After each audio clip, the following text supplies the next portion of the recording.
Hi, I'm Councilman Kevin Malloy. You're watching Smithtown Spotlight. Enjoy the program.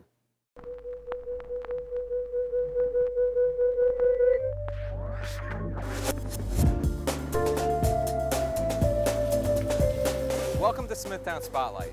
I'm Bobby Rabbit, and today we are at a fantastic Italian restaurant right here in Wisconsin. Hi, I'm Kenny Bernardini, and welcome to Smithtown Spotlight. Today I'm at Hoyt Farm, a beautiful nature preserve here in the middle of Comac. Have you ever wanted to get away from it all?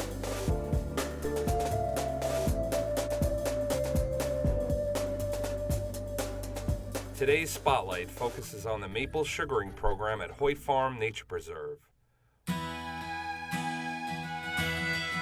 Hoyt Farm Preserve is run by the Smithtown Department of Parks, Buildings, and Grounds. The program is open to the public and teaches the ancient art of maple sugaring. For centuries, the end of the winter has been an important time of year for many Long Islanders. This is the time of year when the sap of the maple trees begin to flow and is at its sweetest. It is the beginning of the sugaring season.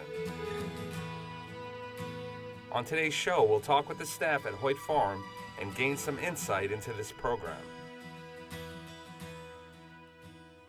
So today's program is called Maple Sugaring.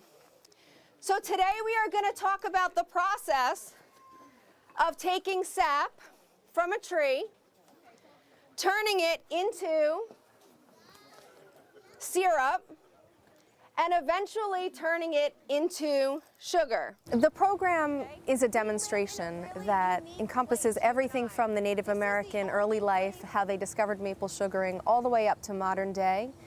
Our goal with the program is that not only you take away an understanding of how it came about, but also you can learn very simple and easy methods for doing maple sugaring at home. So that's one of the things that we really pride ourselves on, is making it something that is accessible for everyone. Inside the tree, out comes the sap, okay? The program's been going on for since the late 70s, 77, 78. It started with just one class. It blossomed into a full program like we have now. Anyone can attend. This is one of the few programs we have here at Hoyt Farm that is open to the general public. So you don't have to worry about being a resident, you don't need a sticker. It's a family-oriented program, so we encourage children, Boy Scout groups, Girl Scout groups, and families alike to come and join us. We charge $3 a person or $8 a family, whatever works out better for you. On the fire, and what do you think it tasted like? What do you think? Delicious maple syrup. As we went along with the program, as it progressed, we just learned more and more about it. Each person that did the program always added something to it. I added to it, Cheryl Brook adds to it, Kate Murphy adds to it. It just gets better and better as the years go on. My role in the maple sugaring program is I do an interactive program with the kids.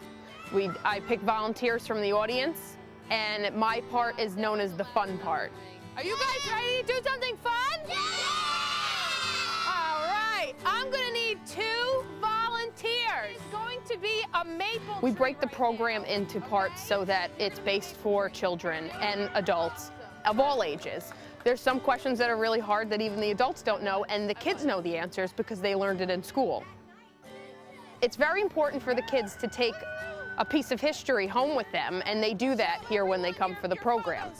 Look at you. It's really exciting to see them with a full understanding of what life was like in those days, especially right here where we're standing. A lot of kids don't realize that this was going on right in their own backyard.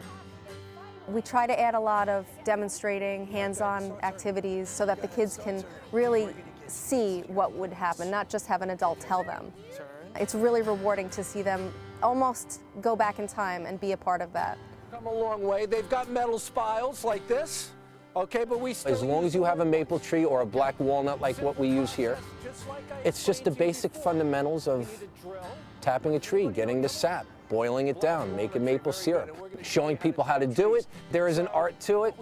What I get out of this personally is the satisfaction knowing that we got people outside, that we have people back here in the woods learning how to do your basic maple sugaring. Instead of the kids and the parents being indoors all the time, just to know that they're here, they're outside, you know, they're learning something about the outdoors, something that you just don't get enough of anymore. Is it tripping? I lied! There's your trip.